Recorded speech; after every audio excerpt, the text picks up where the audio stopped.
Evangelho de Lucas, capítulo 22.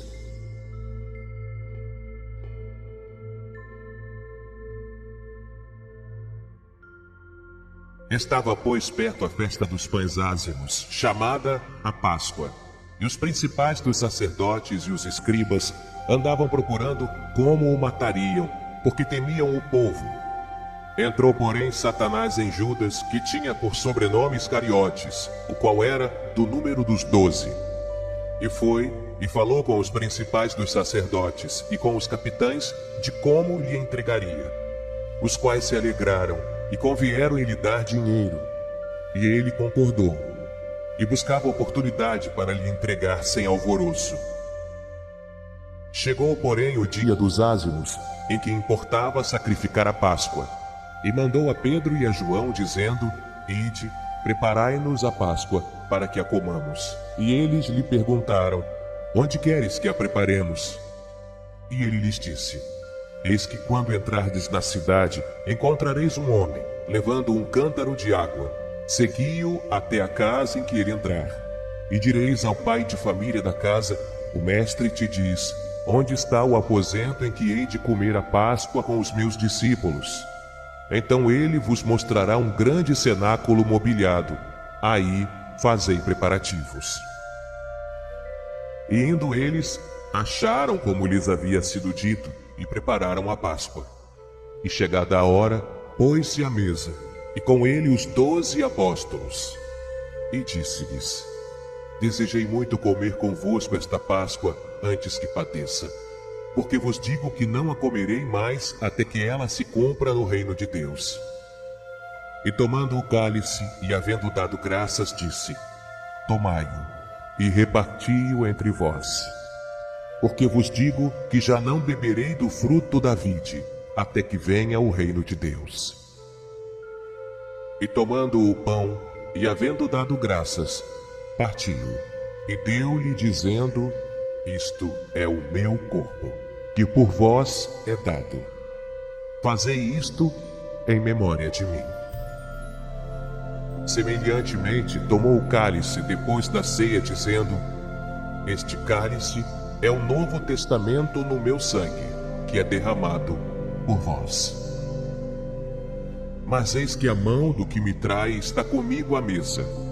E na verdade, o Filho do Homem vai segundo o que está determinado. Mas ai daquele homem por quem é traído. E começaram a perguntar entre si qual deles seria o que havia de fazer isto.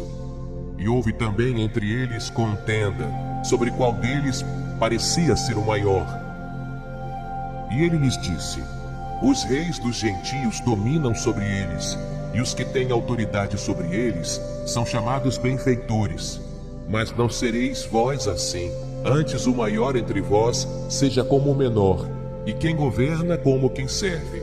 Pois qual é maior, quem está à mesa ou quem serve? Porventura, não é quem está à mesa? Eu, porém, entre vós sou como aquele que serve. E vós sois os que tendes permanecido comigo nas minhas tentações, e eu vos destino o reino, como meu Pai me destinou, para que comais e bebais a minha mesa no meu reino, e vos assenteis sobre tronos, julgando as 12 tribos de Israel. Disse também o Senhor: Simão, Simão, eis que Satanás vos pediu para vos cirandar como trigo, mas eu roguei por ti, para que a tua fé não desfaleça, e tu, quando te converteres, confirma teus irmãos. E ele lhe disse: Senhor, estou pronto a ir contigo até a prisão e a morte. Mas ele disse: Digo-te, Pedro, que não cantará hoje o galo antes que 3 vezes negues que me conheces. E disse-lhes: Quando vos mandei sem bolsa, alforge ou alparcas, faltou-vos porventura alguma coisa? Eles responderam: Nada. Disse-lhe, pois: Mas agora, aquele que tiver bolsa, tome-a, como também o alforge. E o que não tem espada, venda a sua capa e compre-a. Porquanto vos digo que importa que em mim se cumpra aquilo que está escrito. E com os malfeitores foi contado: porque o que está escrito de mim será cumprimento. E eles disseram: Senhor, eis aqui 2 espadas. E ele lhes disse: basta. E saindo foi, como costumava, para o Monte das Oliveiras. E também os seus discípulos o seguiram. E quando chegou àquele lugar, disse-lhes: orai para que não entreis em tentação. E apartou-se deles cerca de 1 tiro de pedra, e pondo-se de joelhos, orava dizendo: Pai, se queres, passa de mim este cálice. Todavia não se faça a minha vontade, mas a tua. E apareceu-lhe um anjo do céu que o fortalecia. E posto em agonia, orava mais incessantemente. E o seu suor tornou-se como grandes gotas de sangue, que corriam até ao chão. E levantando-se da oração, veio para os seus discípulos e achou-os dormindo de tristeza. E disse-lhes: por que estáis dormindo? Levantai-vos e orai, para que não entreis em tentação. E estando ele ainda a falar, surgiu uma multidão, e um dos 12, que se chamava Judas, ia adiante dela, e chegou-se a Jesus para o beijar. E Jesus lhe disse: Judas, com um beijo traz o Filho do Homem? E vendo os que estavam com ele o que ia suceder, disseram-lhe: Senhor, feriremos a espada? E um deles feriu o servo do sumo sacerdote e cortou-lhe a orelha direita. E respondendo Jesus disse: deixai-os, basta. E tocando-lhe a orelha, o curou. E disse Jesus aos principais dos sacerdotes e capitães do templo e anciãos que tinham ido contra ele: saístes como a um salteador com espadas e varapaus? Tenho estado todos os dias convosco no templo, e não estendestes as mãos contra mim, mas esta é a vossa hora e o poder das trevas. Então, prendendo-o, o levaram, e o puseram em casa do sumo sacerdote. E Pedro seguia-o de longe. E havendo-se acendido fogo no meio do pátio, estando todos sentados, assentou-se Pedro entre eles. E como certa criada, vendo-o estar assentado ao fogo, pusesse os olhos nele e disse: este também estava com ele. Porém ele negou-o, dizendo: mulher, não o conheço. E um pouco depois, vendo-o, outro disse: tu és também deles. Mas Pedro disse: homem, não sou.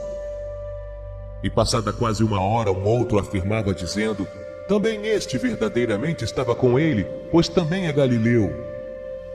E Pedro disse: homem, não sei o que dizes. E logo estando ele ainda a falar, cantou o galo. E virando-se o Senhor, olhou para Pedro. E Pedro lembrou-se da palavra do Senhor, como lhe havia dito: antes que o galo cante, hoje me negarás 3 vezes. E saindo Pedro para fora, chorou amargamente. E os homens que detinham Jesus zombavam dele, ferindo-o. E vendando-lhe os olhos, feriam-no no rosto, e perguntavam-lhe, dizendo: profetiza, quem é que te feriu? E outras muitas coisas diziam contra ele, blasfemando. E logo que foi dia, ajuntaram-se os anciãos do povo e os principais dos sacerdotes e os escribas, e o conduziram ao seu concílio. E lhe perguntaram: és tu o Cristo? Dize-no-lo. Ele replicou: se vô-lo disser, não o crereis. E também se vos perguntar, não me respondereis, nem me soltareis. Desde agora o Filho do Homem se assentará à direita do poder de Deus. E disseram todos: logo és tu o Filho de Deus? E ele lhes disse: vós dizeis que eu sou. Então disseram: de que mais testemunho necessitamos? Pois nós mesmos o ouvimos da sua boca.